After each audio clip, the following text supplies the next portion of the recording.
Hello दोस्तों, कैसे हैं आप सब। मैं प्रियांशु शाह एक बार फिर से स्वागत करता हूं आपका मेरे इस YouTube चैनल पर।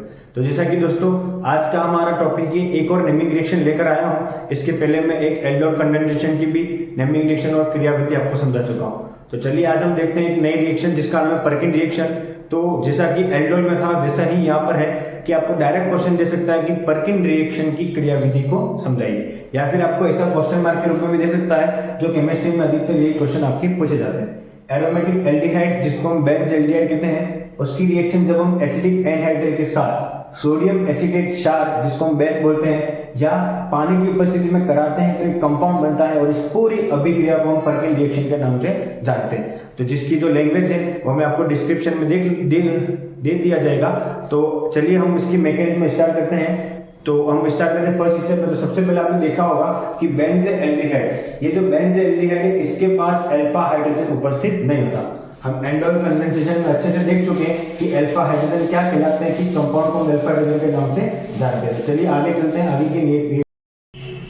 चलिए दोस्तों अब हम देखते हैं मैकेनिज्म में, और मैं इसकी फर्स्ट स्टेप से स्टार्ट करता हूँ। फर्स्ट स्टेप में आता है आपका बेस है सोडियम एसिटेट जो है यहाँ पर CH3COO Na के नाम से जाना जाता है। और अगर Na टूटता है तो Na प्लस और CH3COO माइनस आ जाएगा, यहाँ पर प्लस आ जाएगा, यहाँ पर माइनस आ जाएगा। तो ये बेस है और इस बेस का एक ही काम होता है स्टेप फर्स्ट में, जो आपका ये है एसिडिक एनहाइड्राइड। इस एसिडिक एनहाइड्राइड के पास क्या है, अल्फा H प्रेजेंट है। मैं यहाँ पर एक H एक्स्ट्रा करके लिखता हूँ। स्टेप फर्स्ट की बात करते हैं। तो ये बेस आएगा और ये बेस क्या करेगा, इस अल्फा H को क्या करेगा, बाहर निकालेगा माइनस H प्लस के रूप में।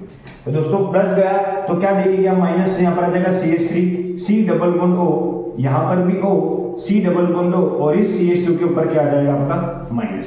ये हो गया आपका कार्ब एनायन, और जो आपका क्या है यहाँ पर मध्यवर्ती के रूप में कार्ब एनायन, जिसको हिंदी में बोलता हूँ कार्ब रिनायन या कार्ब एनायन, जो भी बोलना चाहो, ये आपको कहलाएगा स्टेप फर्स्ट में, ठीक है, कार्ब एनायन के रूप में। ये आपकी कहलाती है स्टेप फर्स्ट मैकेनिज्म। बहुत सिंपल सी है कि कोई भी नहीं है, बेस आएगा और बेस क्या करेगा, अल्फा H को बाहर निकालेगा। यही हमने एल्डोल कंडेंसेशन में भी देखा था। तो यहाँ पर बेस था CH3COO Na और इस एसिडिक एनहाइड्राइड में उसने क्या कर दिया, H प्लस को बाहर निकाल दिया, जो ये आगे का काम करेगा। ठीक है दोस्तों, बहुत सिंपल सी चीज है, इसमें कोई प्रॉब्लम की बात नहीं है। अब चलते हम आगे नेक्स्ट स्टेप में, और वो नेक्स्ट स्टेप आपकी क्या है, जो कार्बन आपका बना है वो कार्बन आपका जाकर क्या करेगा, अटैक करेगा। चलिए दोस्तों चलते हैं स्टेप सेकंड में। बहुत सिंपल सी, थोड़ी बड़ी है लेकिन इजी भी है। आपके पास था एरोमेटिक एल्डिहाइड जिसे आप बेंज एल्डिहाइड के नाम से भी जानते हैं, C डबल बॉन्ड O के साथ एक H। बहुत सिंपल सा है दोस्तों। सबको होता है कार्बोनिल कंपाउंड में ऑक्सीजन की जो विद्युत ऋणता है वो ज्यादा होती है, इलेक्ट्रोनेगेटिविटी जिसको बोलते हैं। तो वो इस डबल बॉन्ड के इलेक्ट्रॉन को अपनी तरफ खींचेगा। जिसे खींचेगा यहाँ पर आएगा नेगेटिव पार्शियली और यहाँ पर आ जाएगा पार्शियली पॉजिटिव। बहुत सिंपल सा कंसेप्ट है। और जो आपका फर्स्ट स्टेप में कार्बन एनायन बना था, अब वो कार्बन एनायन क्या करेगा, यहाँ पर आके अटैक करेगा और वो एनायन कहा जाएगा बिल्कुल से इस पॉजिटिव के ऊपर। देखिए आगे की अगली स्टेप, ये आपका बेंजीन ऑलरेडी पहले से प्रेजेंट था, ठीक है। यहाँ पर क्या कार्बन इस ऑक्सीजन के ऊपर आ गया माइनस, ये हाइड्रोजन एक पहले से लगा हुआ है और ये पूरा कंपाउंड यहाँ पर आकर जुड़ जाएगा। CH2C डबल बॉन्ड O, यहाँ पर O, C double bond O के साथ CH3। बहुत सिंपल सा कंसेप्ट है, ठीक है।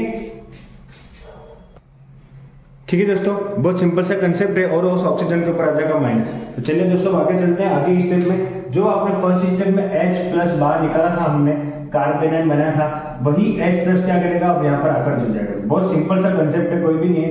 देख लीजिए बेंजीन वैसी की वैसी, यहाँ पर कार्बन के साथ एक H या ऑक्सीजन के ऊपर एक H आ जाएगा, फिर आएगा आपके पास CH2C डबल बॉन्ड O, यहाँ पर O, C double bond O के साथ CH3 जो वैसा के वैसा था। अब यहाँ तक तो अपना काम होगा फर्स्ट वाला। अब हीटिंग आएगी, जो हमने रिएक्शन के अंदर लिखी थी हीट करने पर क्या होता है कि जिस कार्बन के ऊपर OH है उस कार्बन का OH और उसके पास वाले कार्बन का एक H वाटर के रूप में क्या होता है, बाहर निकलता है। बहुत सिंपल सा कंसेप्ट है। इस कार्बन के पास OH है, इसके पास दो कार्बन है, एक कार्बन ये रहा, एक कार्बन ये रहा। तो अब बात ये है कि कहां से H निकलेगा। इस कार्बन का OH है तो हम पहले इस कार्बन को देख लेते हैं यहाँ पर। तो ये इस कार्बन की वैलेंसी, एक वैलेंसी, दो वैलेंसी, तीन वैलेंसी और चौथी क्या है, डबल बॉन्ड। कार्बन 4 बॉन्ड बनाता है और कार्बन के चारों चार वैलेंसी कंप्लीट है, इसलिए इस कार्बन के पास हाइड्रोजन नहीं है। तो इसका OH और इसका एक H बिल्कुल से, यहां से जो एक H है वो क्या होगा, बाहर निकलेगा इस कंडीशन में। ठीक है, बहुत सिंपल सा है। जैसे ही H बाहर निकलेगा तो H के साथ OH माइनस H2O के रूप में क्या हो जाएगा, बाहर हो जाएगा। तो सिंपल सा कंसेप्ट है। फिर वापस सी बेंजीन आपके पास ऑलरेडी पहले से है, यहाँ पर आ जाएगा CH, ये कार्बन के पास CH, C double bond oxygen, C double bond और यहाँ पर क्या आ जाएगा CH3, वैसा का वैसा। तो जैसा कि दोस्तों इन कार्बन के बीच में एक H2O बाहर निकला है, दोनों कार्बन की एक वैलेंसी कम हो गई, इसलिए क्या आ जाएगा डबल बॉन्ड। और लास्ट और फाइनल में हम कराएंगे हाइड्रोलाइसिस जल अपघटन H के साथ OH, H2O H के साथ OH आता है। तो ये आपको जो फॉर्म दिख रही होगी एस्टर की form RC double bond OR या RC डबल बॉन्ड OR। तो कभी भी हम एस्टर को क्या करते हैं, ब्रेक करते हैं तो एस्टर का दो भागों में टूट जाता है। ठीक है, जैसे दो भागों में टूटा और वो दो भाग सबको बताएं कि एस्टर के जल अपघटन से एसिड और क्या बनता है, हमेशा अल्कोहल। तो ये आपके पास बन गया CH, C डबल बॉन्ड और ये ऑक्सीजन के ऊपर माइनस था, क्योंकि जैसे भी टूटेगा तो इसके ऊपर आएगा माइनस, इसके ऊपर आएगा प्लस। तो इस ऑक्सीजन के ऊपर माइनस के ऊपर वाटर का H जाकर जुड़ जाएगा और बाहर क्या निकलेगा CH3 C double bond minus CH3 C double bond और यहाँ का OH। ये जो है एसिडिक एसिड वो पूरा के पूरा क्या जाएगा, बाहर निकल जाएगा। और ये क्या आ गया आपके पास कंपाउंड, ये मेन कंपाउंड था। देखिए क्या मेन कंपाउंड बनता है, ये जो फंक्शनल ग्रुप है उसके पास वाला कार्बन, ये फंक्शनल ग्रुप है, उसके पास वाला कार्बन कहलाता है अल्फा और उसके पास वाला कार्बन कहलाता है बीटा। तो अल्फा बीटा दोनों के बीच में डबल बॉन्ड है, इसको डबल बॉन्ड को बोलते हैं अनसैचुरेटेड। अल्फा बीटा अनसैचुरेटेड एक प्रकार का एसिड है, तो क्या बनता है acid. Alpha beta unsaturated acid, जिसका दूसरा नाम है वर्ल्ड फेमस सिनेमिक एसिड। क्या नाम है, सिनेमिक एसिड। बहुत ही सिंपल सा है, cinnamic acid alpha beta unsaturated अम्ल क्या कहलाता है, सिनेमिक अम्ल का निर्माण कराता है। तो ये थी आपकी सिंपल सी पर्किन रिएक्शन। ठीक है दोस्तों, वापस से बहुत सिंपल।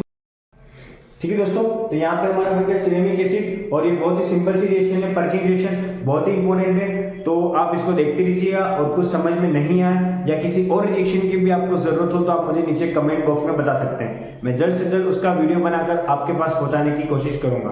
तो बहुत सिंपल सी रिएक्शन है, आप डायरेक्ट भी आ सकता है और क्वेश्चन मार्क में भी आ सकता है। कैसा क्वेश्चन मैंने आपको बता दिया। तो एग्जाम पास आ रहे हैं, तब तक के लिए पढ़ते रहिए, मस्त रहिए। बहुत बहुत धन्यवाद।